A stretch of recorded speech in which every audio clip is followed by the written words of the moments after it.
Kilala nyo ba siya? Siya si Bianca Mallorca. Siya ngayon ang trending dito sa TikTok na kung saan pag sinearch nyo siya, makikita nyo ang mga nakakatakot niyang mga content. At dahil trending siya ngayon sa TikTok at sa mga comment section kung saan makakita ka ng word na grabe, tignan nyo ko yung kay Bianca Mallorca, grabe talaga. At may makikita ka pang iba't ibang search bar kahit hindi naman related ka Bianca, makikita mo yon na nakalagay o nakakaption Bianca Mallorca kasi trending siya ngayon. Napansin ko lang din siya kasi kahit sa mga fast video ko na mga nag-viral, may nakalagay doon na grabe yung kay Bianca Mallorca, tignan nyo, grabe talaga ang nangyari. Parang ganun, tapos pag sinearch mo naman, ang lalabas ay si Bianca Mallorca na kung saan yung mga content niya ay nakakatakot talaga. Medyo OA ngayon ng mga tao, ate. Kahit naman hindi related sa kay Bianca ang mga video, magko-comment yung iba dahil trending siya ngayon na paki-search nyo daw si Bianca Mallorca at i-search nyo ngayon, te, makikita nyo kung ano yung mga content niya. Pero natatawa nga din ako kasi dati yung The Battle of Yultong,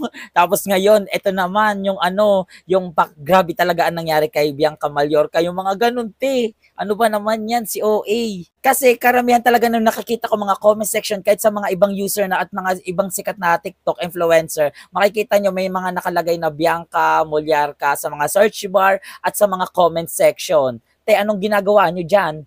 Uy! By the way guys, happy 300k sa atin. Sana dumami pa tayo. Go!